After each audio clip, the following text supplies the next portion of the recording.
د سالو په ایشیا کپ کې خو سبا د افغانستان پاکستان یو ډیره مهمه لوبه راتلونکې ده، خاص کر افغانستان لپاره خو ډیره مهمه ده. خو زه په لوبه باندې خبرې نه کوم. زه تاسو به زما د افغانستان پاکستان چې پخوانۍ لوبې ترسره شوې په هغې کې د افغانستان او پاکستان تماشچیانو له لورې چې کومې جګړې شوي وي یا کوم بېځایه حرکتونه رامنځته شوي وو دې په اړه پاکستان رسنیو څه خپاره کړي وو. لږ کلیپونه در باندې ګورم. अफगान शायकीन ने लीड्स के मैदान में बदतमीजी की तमाम हदें पार कर दी। हाथों में डंडे और गले में अफगानिस्तान के झंडे डाले तमाशाइयों ने ग्राउंड को काबुल बना दिया। शायकीन की बदतहजीबी पाकिस्तानी पर धावा बोल दिया। मुतादिद अफगान शायकीन ने पाकिस्तानी पर लाठी और घूसों की बारिश कर दी।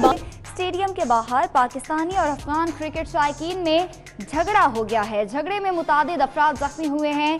स्टेडियम के बाहर मैच के लिए लगाई गई बड़ी स्क्रीन भी बंद करा दी गई है. کلیپونه هم ولیدل که نه؟ ګورئ دوستانو. خیر هغه خو تیر شوي دي هر څه. نو سبانۍ لوبې په اړه در سره خبرې کوم چې کم هیوادوال د لوبډلې تشویق لپاره میدان ته ځئ نو کوشش وکړئ چې میدان ته تللو څخه مخکې ټیکټ ولرئ.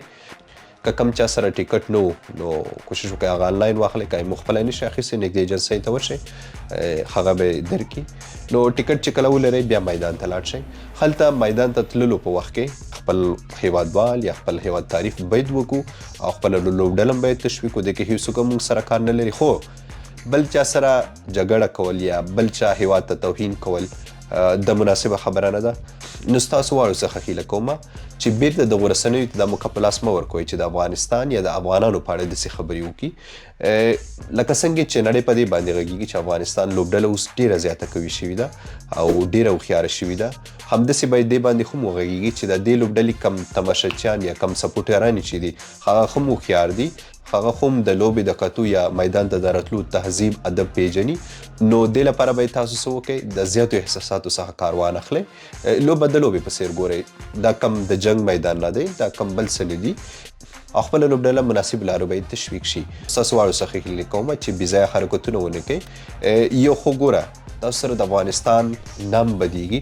خال دا چې تاسو هلته د افغانستان نام جګولو په اراده تللي وئ، خو که چیرې داسې بېځایه حرکتونه وکړئ نو د ګران وطن افغانستان نام مو هم بد کړه. د هغې تر څنګ اماراتو قانون خو تاسو ته معلوم دی.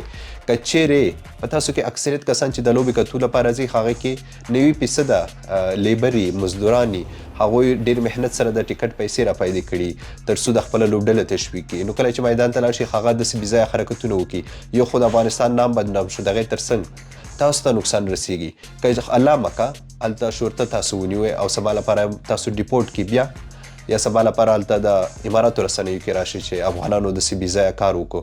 تیر یو میچ کې به مو لیدلي چې سټیډیم ته یو کس همداسې جلو باندې ټیکټ نه ورسره همداسې جلو باندې کوشش کوو چې میدان ته دننه شي او افغانستان بیرغ یې هم په مټونو اچولی و. دا خو ښه خبره نه ده که نه. دلته تاسو د یو ملک نمایندګي کوئ او یو ملک نمایندګي باید په ښه طریقې سره وشي. نور خپله لوبډله هم تشویق کوئ او د خپلې لوبډلې بریا په هیله کوشش وکړئ دا ویډیو نور ملګرو ته هم ورسوئ. مننه.